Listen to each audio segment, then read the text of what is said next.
Hello friends, स्वागत है आपका सुन मटेरियल के एक और नए वीडियो में। तो इस वीडियो में हम लोग पढ़ने वाले हैं भारतीय इतिहास के जानकारी के पुरातात्विक स्रोत। ठीक है, इस वीडियो में क्या जानेंगे? पुरातात्विक स्रोत के बारे में। एक बच्चे का कमेंट था, शायद 23 से 27 वाले सेशन का बच्चा है, उनका यह क्वेश्चन है। तो चलिए इस क्वेश्चन को हम लोग पढ़ेंगे और समझेंगे पॉइंट वाइज। ठीक है, इसी तरह से आपको एग्जाम में लिखना है। चलिए बिना समय गंवाए वीडियो को शुरू करते हैं। चैनल पर नए तो सब्सक्राइब कर लीजिए, क्योंकि आपको पार्ट 1, 2, 3 सही पार्ट के VVI क्वेश्चन एंड आंसर इस चैनल पे आपको प्रोवाइड कराया जाएगा। और आने वाला समय में 12 के लिए भी हम क्वेश्चन आंसर प्रोवाइड कराएंगे। तो चलिए वीडियो को शुरू करते हैं। चलिए सबसे पहले परिचय लिखना है। परिचय में लिखेंगे, पुरातात्विक स्रोत अतीत की मानव गतिविधि के भौतिक अवशेष है। ठीक है, जिन्हें उत्खनन और अन्य पुरातात्विक तरीकों से खोजा गया है। इन स्रोतों में उपकरण, मिट्टी के बर्तन और गहने जैसी कलाकृतियाँ, साथ ही इमारतें, कब्रें और मंदिर जैसी संरचना शामिल हो सकती है। ठीक है, देखिए इतना आपको परिचय में लिख देना है। चलिए अब देखिए पुरातात्विक स्रोतों के प्रकार। कई प्रकार के पुरातात्विक स्रोत है जो प्राचीन भारतीय इतिहास की जानकारी हमें प्रदान करती है, जो इस प्रकार है, निम्नलिखित है। ठीक है, कई प्रकार के पुरातात्विक स्रोत है, कोई एक नहीं है। जैसे सिक्का है, अभिलेख है, मोहरे है ना। तो ये सब है, तो इन सब को एक एक करके हमें पढ़ना है। तो सबसे पहले देखिए अभिलेख। पहले क्या है? अभिलेख। जहाँ हर प्रकार के साधारण स्थिल पर जाते हैं, वहाँ इन अभिलेखों के द्वारा ही कुछ इतिहास जाना जा सकता है। क्या कह रहा है कि ऐसा बहुत सा चीज़ है, मतलब कि देखिए पहले के ज़माना जो प्राचीन इतिहास है उस समय का तो साहित्यिक स्रोत है, किंतु ज़्यादा प्राचीन का साहित्यिक स्रोत नहीं है। ठीक है, जैसे कि आप कहोगे हड़प्पा सभ्यता, तो वहाँ का साहित्यिक स्रोत है किंतु पढ़ा नहीं गया है। पाषाण काल, वहाँ पर क्या है? साहित्यिक स्रोत है नहीं है। तो जहाँ पे ये कह रहा है कि साहित्यिक स्रोत या अन्य स्रोत स्थिर पड़ जाते हैं, वहाँ पे अभिलेख के द्वारा ही इन इतिहासों को जाना जाता है, प्राचीन इतिहास का। प्राचीन भारत के शिलाओं, है ना, धातुओं, गुफाओं आदि पर जो लिख दिया गया है वह अमिट है, उसको मिटाया नहीं जा सकता है। किंतु दुर्भाग्यवश अशोक से पहले का कोई अभिलेख प्राप्त नहीं होता है हमें। ठीक है, अशोक का समय से पहले का कोई अभिलेख प्राप्त नहीं है। अशोक के बाद से तो इसका बहुमूल्य देखते हैं, उसके बाद इस जो अभिलेख है उसका वैल्यू ज़्यादा हो गया है। इसको भी दो भागों में बांटा गया है, एक देसी अभिलेख और एक विदेशी अभिलेख। चलिए हम लोग देखते हैं।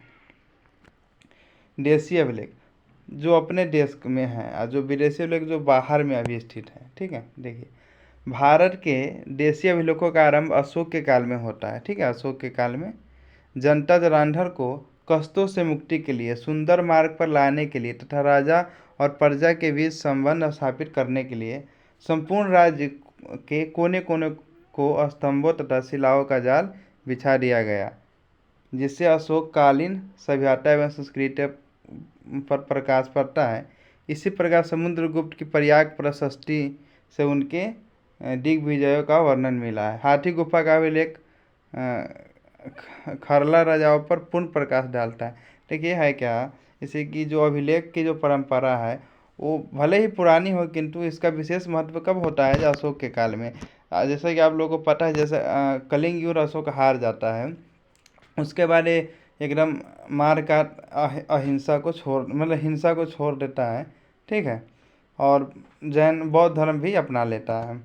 तो इसी क्रम में इन्होंने अपने द्वारा प्रचार करने के लिए, लोगों को जागरूक करने के लिए, है ना, सही मार्ग पर चलने के लिए एक बड़े बड़े बड़े शिलालेख पे, पत्थर पे लिखवाते थे। ठीक है, उनको, और उसी को क्या कहते हैं हम लोग? अभिलेख कहते हैं।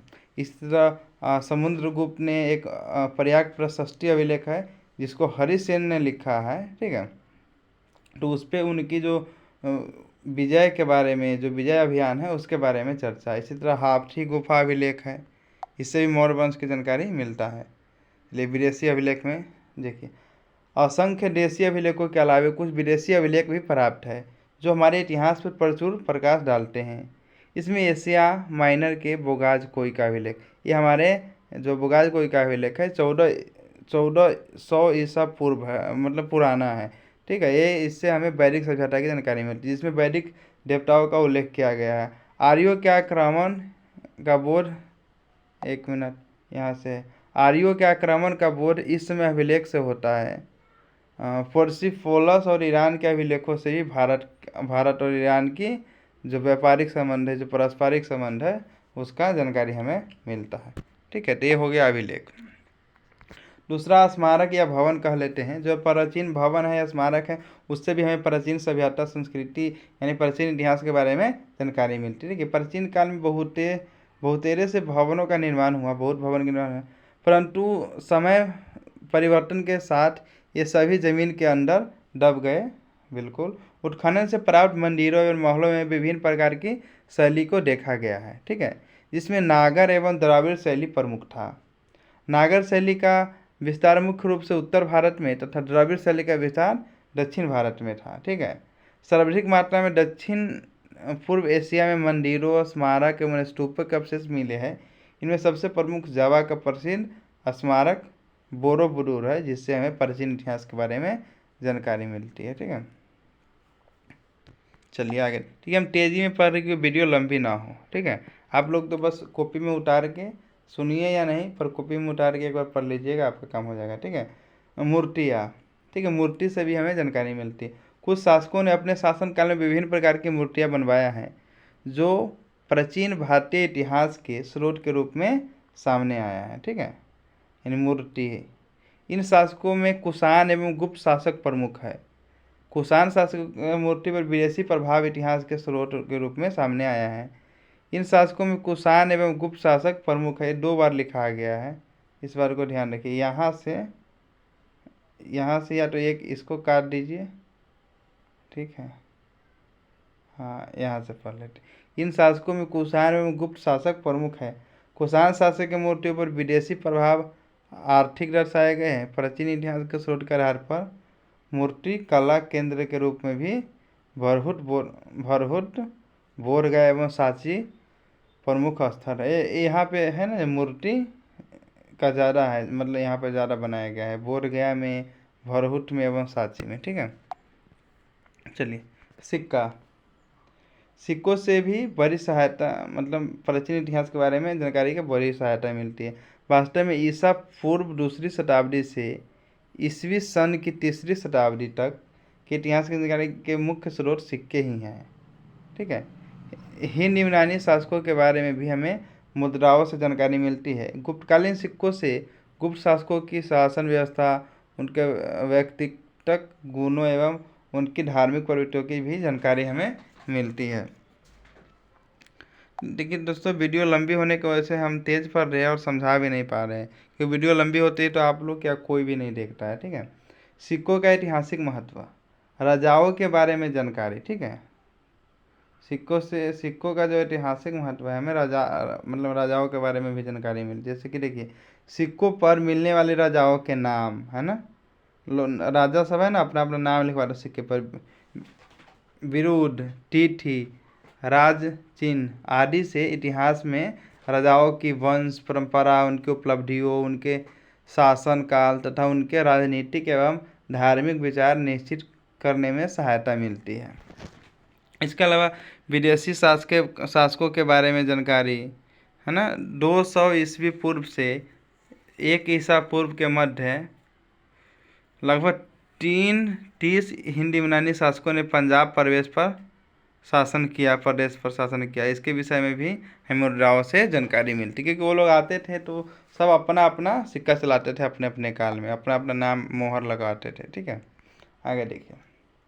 चित्रकला, त्योहारों और पूजाओं के दौरान एवं हुए क्रियाकलापों तथा प्राचीन भारत में प्रचलित संस्कृति एवं सभ्यता का प्रमाण तस्वीरों के रूप में मिला है। उदाहरण के लिए अजंता की गुफा है ना, चित्र को समझते हैं।